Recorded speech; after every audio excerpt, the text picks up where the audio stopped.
ఈ 175 parks thought అనేది చంద్రబాబు గారికి రావడం చాలా చాలా అరుదైన ఘటన అండి. ఎందుకంటే 175 పార్క్స్ రావడంతో అక్కడ డెవలప్ చేసుకునే ఇండస్ట్రీస్ పెట్టేదానికి ఒక పెద్ద అవకాశం ఉంటుంది, జాబ్ ఆపర్చునిటీస్ పుట్టేదానికి అవకాశం ఉంటుంది. ఆ థాట్ ప్రాసెస్ అనేది సార్కి రావడం అనేది మీరు అందరూ మనమందరం కూడా అదృష్టంగా భావించాలి. ఎందుకంటే ఎక్కడ అసెంబ్లీ ఉంటే అక్కడ పార్క్ ఉందనుకోండి, అసలు ఫస్ట్ అనేది ఒక పార్క్ అనేది ఉందంటే ఎకో సిస్టమ్ బిల్డ్ అయిందంటే ఎవరైనా ఇండస్ట్రీ పెట్టినారంటే జాబ్ ఆపర్చునిటీస్ లోకల్లో వచ్చేదానికి గొప్ప అవకాశం ఉంటుంది.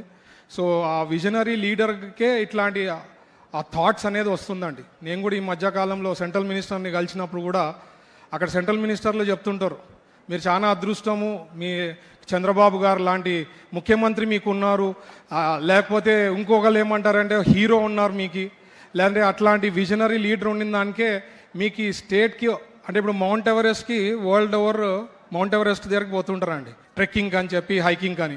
మనకి చంద్రబాబు గారు ఒక మౌంట్ ఎవరెస్ట్ లెక్క మ్యాగ్నెట్ ఉన్నట్లు అందరు ఇండస్ట్రీస్ అంతా కూడా సార్ని చూసి మన ఇండస్ట్రీస్లు కానీ బిజినెస్ పీపుల్ కానీ మనకు ఆంధ్రప్రదేశ్కి వచ్చేదానికి అంటే ఎక్కువ ఇంట్రెస్ట్ చూపించేదానికి గొప్పగా ఉంటుందన్నమాట. చంద్రబాబు గారు లాంటి లీడర్షిప్ ఈజ్ గ్రేట్ అండి. అందుకనే లెస్ దెన్ 10 monthsలో దాదాపు 8.5 లక్షల కోట్లు పెట్టుబడులు కన్ఫర్మ్ కావడం జరిగిందండి. ఏ రాష్ట్రంలో కూడా 5 ఏళ్లలో 5 లక్షల కోట్లు వస్తే గ్రేట్ అనుకుంటారు. అట్లాంటిది మనకి దాదాపు 8.5 లక్షల కోట్లు పెట్టుబడులు రావడం అంటే the only reason is Chandrababu గారు, సార్ లాంటి బ్రాండ్ మనకు ఉండడం చాలా అదృష్టం.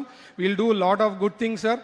ఈరోజు కూడా మీరు ఈ పార్క్కి సంబంధించి డేట్ ఇచ్చిన తర్వాత పరిగెత్తినారు సార్. అట్లానే అన్ని పార్క్స్ కూడా డేట్ ఇస్తే నాకు తెలిసి అన్ని పార్క్స్ కూడా ఫాస్ట్గా ఇంకా మీరు అనుకున్నంత ఇంకా దానికన్నా టార్గెట్ అయ్యేదానికి అవకాశం ఉంటుంది. సో మీరు డేట్స్ ఇచ్చి టార్గెట్ ఇవ్వండి సార్. మా ఏపీఐసిలో మా వాళ్ళందరూ కూడా పరిగెత్తేదానికి అవకాశం ఉంటుంది. ఈ అవకాశం ఇచ్చిన పెద్దలకి అందరికీ ప్రత్యేకించి ధన్యవాదాలు తెలుపుతున్నాను. Thank you.